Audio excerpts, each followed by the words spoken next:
Greetings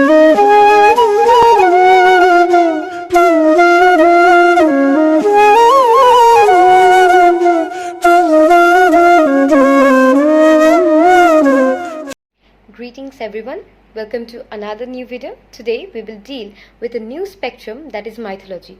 Before we dive into our topic, let us understand why mythology is still relevant in today's life. Mythology is important for quite a few reasons. For one thing, it makes up a major portion of anybody's heritage.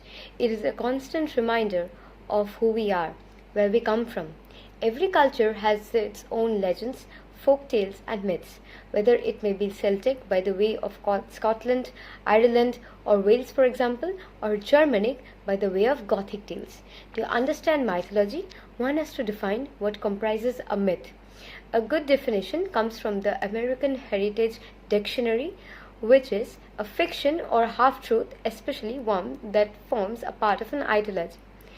Another good definition defines myth as a story represented as historical, dealing with tradition specific to a culture or a group of people. These stories can be either cosmological, like the battle fought between deities, or mundane, which can be an average, ordinary people doing superhuman things under certain circumstances. Talking about mythology and not talking about Krishna would be very unfair. Krishna is a major deity in Hinduism, worshipped as the 8th avatar of Vishnu and also as the supreme god in his own right. But have you ever wondered why out of so many avatars of Vishnu, Krishna is referred to as the kingmaker and not the king himself? In our today's video, we will take a look at this ambiguity.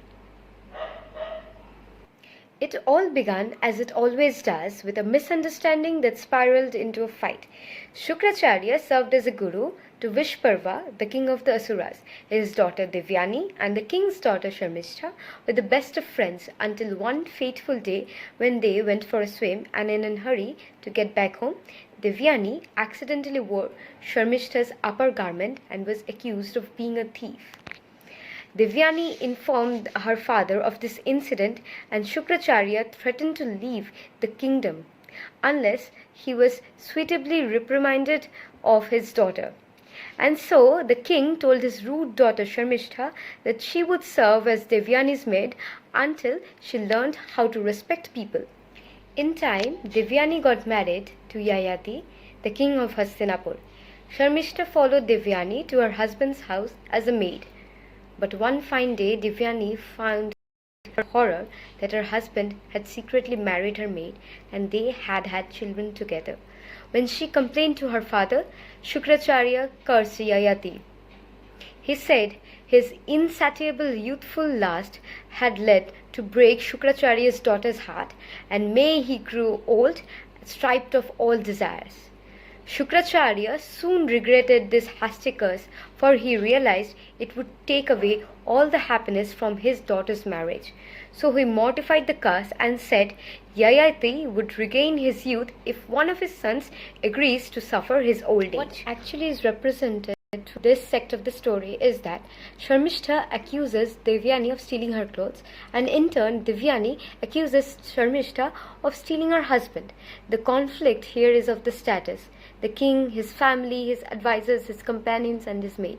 The story draws attention to how service providers are disrespected as servants. The Greek or the Western notion is reversed in the Yayati story. In the Yayati complex, an old man feeds on the youth of his children to prolong his pleasure, indicative of how the older generation exploits the younger generation.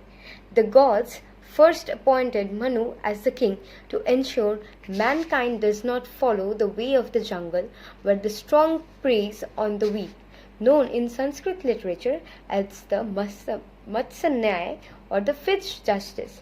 From Manu descended two dynasties of the king, the solar and the lunar. Unlike the lunar, the solar dynasty was upright and did not let desire override good senses. Upright Ram belonged to the solar dynasty of the kings, and his story is told in the Ramayana. Self-indulgent Yayati belonged to the lunar line of the kings. His descendants are the Varatas, whose story is told in the Mahabharata. King Yayati told his sons about his curse and begged one of them to accept his old age so that his youth could be restored. Yadu, his youngest son, born of Sharmishta, the junior illegitimate wife, refused. He explained rationally that youth belonged to the son and old age to the father. One must respect the march of time.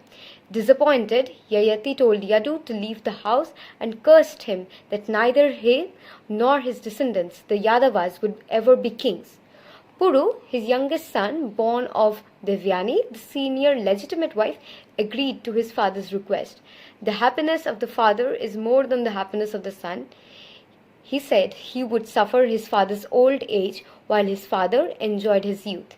Pleased by Puru's response, Yayati told him that even though he was the youngest son, he would rule Hastinapur and his descendants would do so, the Bharatas. Thus, the story explains why Krishna, a Yadava, is not the king, unlike Ram of Ramayana.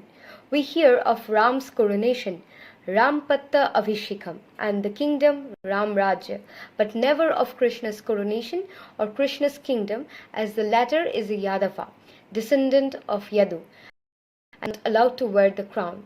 Therefore, Krishna is at the best the guardian or the custodian of his people and his city, the kingmaker and not the monarch himself.